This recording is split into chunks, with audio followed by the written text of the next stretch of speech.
Parasites are fascinating if you can overcome the yuck factor. Did you know that a beef tapeworm can grow to lengths of 82 feet, 25 meters? Even so, you might want to steer clear of botflies. These insects shack up inside mammalian hosts during their larval stage. One variety called Dermatobia hominis, or the human botfly, specifically targets people. Although it's not the only species that'll use our bodies as day care centers. Removing botfly larvae is a job best left to the professionals. You might be surprised by some of the tools people use to evict these things. Experts classify botflies as true flies, which means they belong to the insect order Diptera. In Greek, that name translates to 2 wings. Several dipterans are flightless, but those who take to the skies only have a single pair of wings at their disposal. Contrast this with 4-winged butterflies and grasshoppers. Around 160 botfly species are distributed across the globe. Most reside in the Western Hemisphere. They tend to be specialists. For example,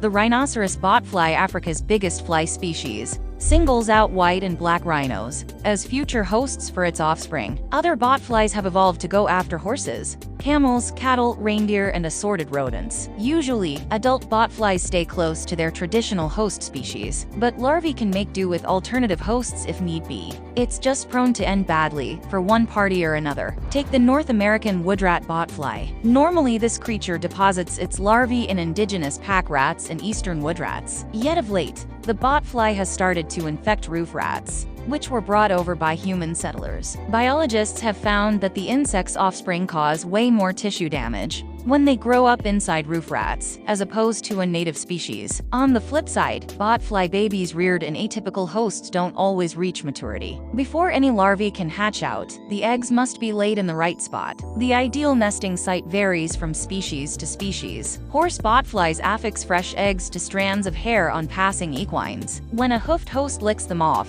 the larvae hatch out and make themselves right at home inside the horse's mouth. From there, they'll enter the stomach. Clinging to the gastrointestinal tract, the parasites slowly mature into pupae, which leave through the anus, bury themselves in soil or poop, and metamorphose into adult flies. We apologize if you're reading this at lunchtime. Other botflies are less direct. Rodent-targeting species like to plop their eggs in the dens or nests of would-be hosts. And then we've got the shortcutters. The eggs of a sheep botfly aren't laid, they hatch inside their own mother's body. Once that's over, the mama insect plants her little ones on a sheep's nose to fend for themselves.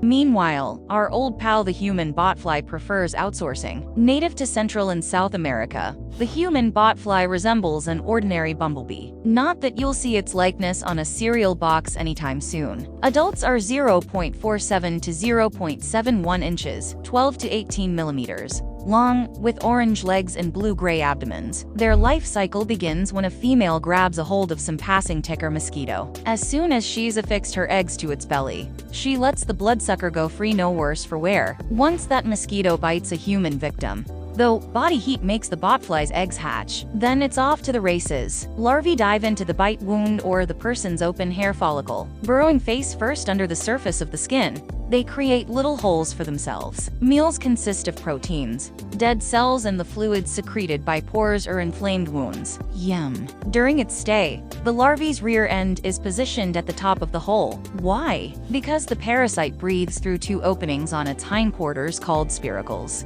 Around 30 days after its arrival, the baby botfly will be strong enough to crawl out backward, pop free of the host, and hide underground, where it'll change into an adult fly. Yeah, so having ravenous larvae invade your skin isn't much fun. Who knew, right? Those botfly carriers, aka humans, may feel what's been described as intermittent stabbing pains when the insects twist themselves around. That's because the freeloaders aggressively squirm as the host takes a shower or goes for a swim. One victim, a young girl, started hearing mysterious chewing noises after a botfly embedded itself by her ear. By the way, human botflies aren't the only ones that can end up inside you. Equestrians who don't practice good hygiene around their animals can get infected by horse botflies. And sheep and reindeer botflies have also been known to cozy up inside unsuspecting people. Should you find yourself toting botfly spawn around, don't go yanking them out on your own. The larvae are coated in sharp little spikes that help them get a grip on your tissues, and carelessly tugging on these parasites can break them apart, leading to infection. Ideally, a trained physician will be able to extricate the pests with anesthesia and a scalpel. But if that's not an option,